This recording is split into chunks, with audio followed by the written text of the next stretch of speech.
On an average Sunday, the residents of my small rural community known as Placid Hills rarely take any notice of world events, or for that matter, events much beyond our own outlying farms.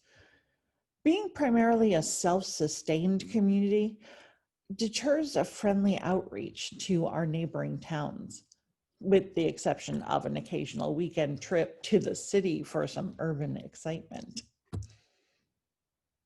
On this cool autumn evening, though, all the fishing gear is stored away in dark cellars. The empty hunting guns with their polished barrels are hanging in their racks, and the bags of newly fallen leaves are stacked by the roadside for tomorrow morning's garbage pickup. This, unfortunately, was not a typical Sunday. The painted ribbons of fire-colored clouds that stretch across the horizon, they're a sight to see. And the air is exceptionally easy to breathe. But the free ice cream from Mr. Harper's store just doesn't taste as good anymore, knowing that it'll be the last one. Ever.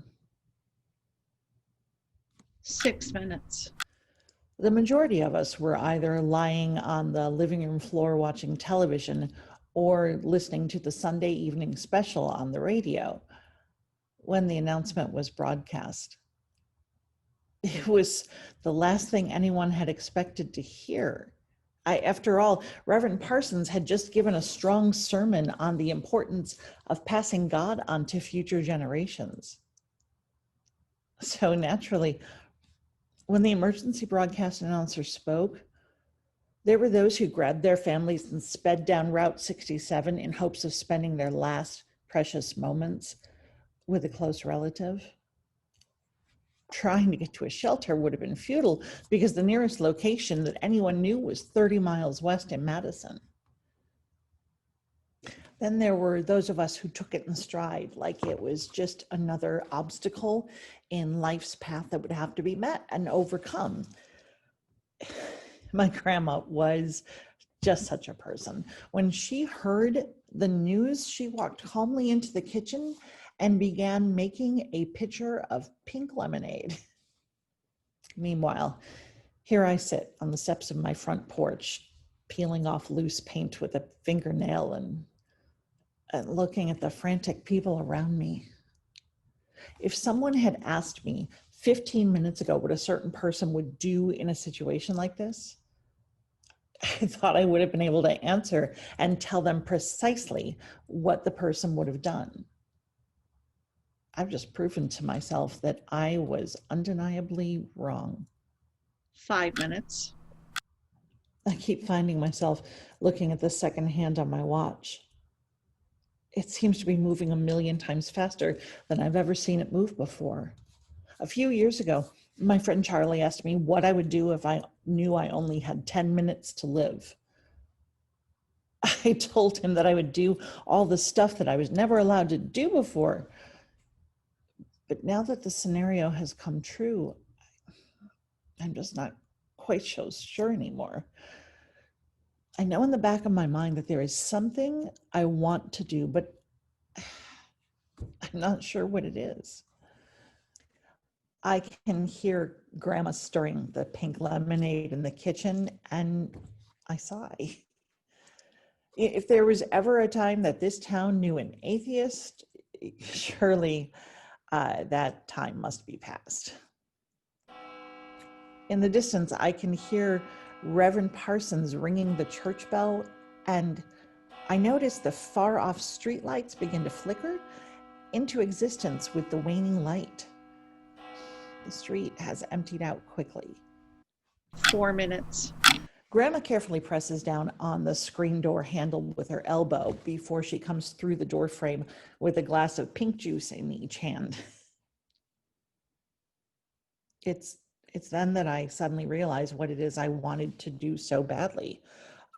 I tell Grandma that I love her, and I give her a kiss on the cheek before the screen door has even closed. I ask her if I may take her glass of lemonade with me. This time she smiles. She doesn't ask where I'm going or what time I'll be back. She knows the thoughts and dreams of the young. She knows exactly where I'm going and what I intend to do. In fact, she knew 2 minutes ago before the thought had even crossed my mind. I can feel Grandma watching me as I turn and walk rapidly down the long gravel road. I can sense her wanting to go with me, but she knows that she's had her chance and now it's my turn. I look back over my shoulder and I wave to her. Even though I can barely make out the spectacles perched atop her nose, I can still see a single teardrop etch its way down her face. 3 minutes. I'm looking at the fading crimson glow above the silhouette of the trees on the horizon. And I'm thinking back to the day before yesterday. I was at work in the general store when Marianne and I had been talking about going to see a movie at the Bijou next weekend. Marianne is the cashier there and one of my best friends in the whole world. It's weird how a guy and a girl can sometimes communicate better than two people of the same gender. She and I talk about everything from politics and weather to problems with our relatives and friends. What's more, we always come away from it feeling better once we've had a chance to clear our minds. I look down from the far off sunset into the waves of the pink lemonade. I'm going to have to hurry and hope that I get there on time. 2 minutes. At this point in time, I realize some things I could do in just 2 minutes. I could milk one of our cows, or perhaps ride over to Sutter's farm on Lucas, my favorite horse, or say a prayer to God Almighty. What I really want to do, though, will only take a matter of seconds. It's something that I should have done a long time ago, and something so important, I don't see why I didn't do it earlier. I mean, come to think of it, it's the only thing that I've never gotten off my mind. As I turn the corner, I see Marianne sitting on the steps of her front porch, her face covered by her slender fingers. Her shoes lay next to her, and the bright red colored toenails rock back and forth in rhythm with her body.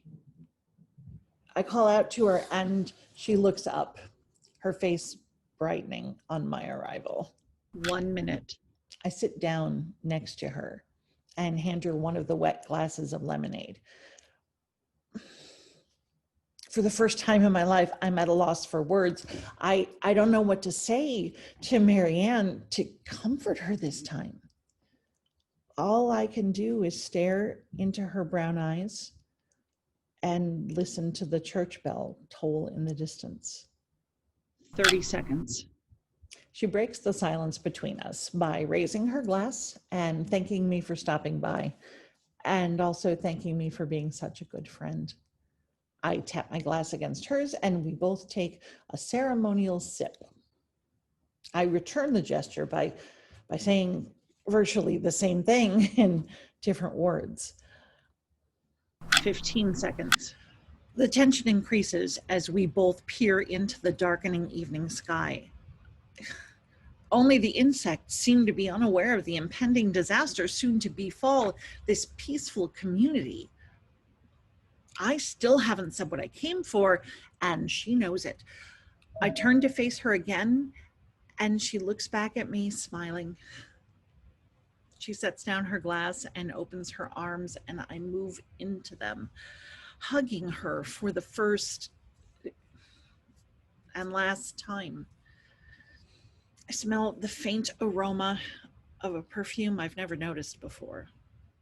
10 seconds. I stop hugging her and I look into her eyes again. Quick, I urge myself. Say it now before it's too late. I can feel my face flush, and I suddenly realize that she's known what I wanted to say all along. 5 seconds. She grabs me in a tight embrace and lightly presses her lips to my cheek.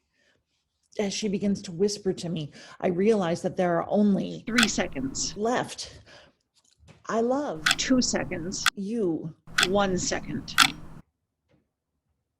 2.